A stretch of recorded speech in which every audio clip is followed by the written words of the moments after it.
Guys, ചില സാധനങ്ങളൊക്കെ നമ്മുടെ വീട്ടിലുണ്ടാക്കുമ്പോൾ നമുക്ക് ഭയങ്കര സാറ്റിസ്ഫാക്ഷൻ ആണ്. എസ്പെഷ്യലി നമ്മൾ കടയിൽ നിന്നൊക്കെ വാങ്ങിച്ച് കഴിക്കുന്ന സാധനങ്ങൾ നമ്മുടെ വീട്ടിലുണ്ടാക്കുമ്പോഴേക്കും വലിയ ടേസ്റ്റ് ഇല്ലെങ്കിൽ കൂടി നമുക്കൊരു സാറ്റിസ്ഫാക്ഷൻ കിട്ടാറുണ്ട്. അങ്ങനെ ഞാൻ വീട്ടിലുണ്ടാക്കുന്ന ഐസ്ക്രീമാണ് ഇട്ടത്. പിന്നെ നമ്മൾ എത്രയൊക്കെ തലകുത്തി നിന്ന് ശ്രമിച്ചാലും നമുക്ക് കടയിൽ നിന്ന് വാങ്ങിച്ച് കഴിക്കണതിൻ്റെ ഒരു ടേസ്റ്റ് കിട്ടൂല. അത് 100% ഷുവറാണ്. അപ്പോൾ കുറേ ആൾക്കാർ പറയും അങ്ങനെയല്ല, നമ്മൾ വീട്ടിലുണ്ടാക്കിയപ്പോഴേക്കും അടിപൊളിയായെന്ന്. അപ്പോൾ അങ്ങനെയുള്ളവർക്ക് വേണ്ടിയിട്ട് പറയണല്ല കേട്ടോ. ഞാൻ ഇതിന് മുന്നേയും ഐസ്ക്രീം പൗഡർ വാങ്ങിച്ച് ഐസ്ക്രീം ഉണ്ടാക്കിയിട്ടുണ്ട്. നമ്മൾ ഇന്ന് ഫ്രൂട്ടോമാൻസിന്റെ ഐസ്ക്രീം പൗഡറാണ് വാങ്ങിച്ചേട്ടാ. കുറച്ചും കൂടി ഈസി ആയിട്ട് ഉണ്ടാക്കാനും അതുപോലെ ടേസ്റ്റ് വൈസ് ആണെങ്കിൽ എല്ലാവർക്കും കോമൺ ആയിട്ട് ഇഷ്ടമുള്ള ഒരു ഐറ്റവും കൂടിയാണ് വാനില. കാരണം വാനില ആകുമ്പോഴേക്കും എത്ര വേണമെങ്കിലും കഴിക്കാൻ തോന്നും. അപ്പൊ ആദ്യമായിട്ട് ട്രൈ ചെയ്യണ ആൾക്കാരാണെങ്കിൽ എന്തായാലും വാനില തന്നെ മേടിച്ചാൽ മതി കേട്ടോ. വേറെ ഫ്ലേവേഴ്സ് ഒക്കെ ആകുമ്പോഴേക്കും എല്ലാവർക്കും അത് ഇഷ്ടപ്പെടണമെന്നില്ല. അതുകൊണ്ടാണ് കേട്ടോ ഇങ്ങനെ പാക്കറ്റ് പൗഡർ വാങ്ങിച്ച് ഐസ്ക്രീം ഉണ്ടാക്കിയുള്ള ഗുണം എന്താന്ന് വെച്ചിട്ടുണ്ടെങ്കിൽ കറക്റ്റ് മെഷർമെന്റ് പാക്കറ്റിൽ തന്നെ എഴുതിയിട്ടുണ്ടാവും. അപ്പൊ ഞാൻ 500 ml മിൽക്കിന് ഒരു പാക്കറ്റ് പൗഡർ എന്ന രീതിയിലാണ് ഐസ്ക്രീം ഉണ്ടാക്കുന്നത് കേട്ടോ.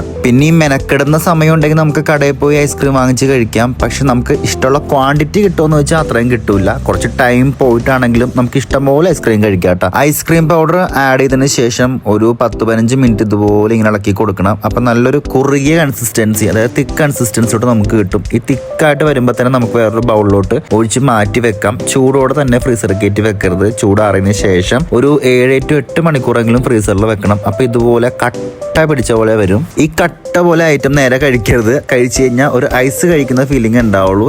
ഇത് ഒരു മിക്സ് ജാറിലിട്ട് നല്ലപോലെ ബ്ലെൻഡ് ചെയ്ത് വീണ്ടും ഒരു ക്രീമി ടെക്സ്ചർ കിട്ടും. അതുവരെ ബ്ലെൻഡ് ചെയ്ത് എടുക്കണം. അതേപടി കഴിക്കുന്നവർക്ക് അങ്ങനെ കഴിക്കാം. ഇല്ലെങ്കിൽ ഒന്നും കൂടെ ഫ്രിഡ്ജിൽ വെച്ചിട്ട് ഒരു 2-3 മണിക്കൂറും കൂടെ വെയിറ്റ് ചെയ്യാനാണെങ്കിൽ നല്ല ഐസ്ക്രീം ടൈപ്പിൽ കിട്ടോട്ടെ. എനിക്ക് കുറച്ച് ക്ഷമ കുറവായതുകൊണ്ട് ഞാൻ അതേപോലെ കുറച്ച് കഴിച്ചു നോക്കിയിട്ടാ. ബാക്കിയുള്ളത് ഞാൻ ഇതേപോലെ പഴയ ഒരു ഐസ്ക്രീം ടിന്നിലാക്കിയിട്ട് ഫ്രീസറിൽ വെച്ചിട്ടാണ് കഴിച്ചത്. അപ്പോൾ അത്രേ ഉള്ളൂ ഗൈസ്.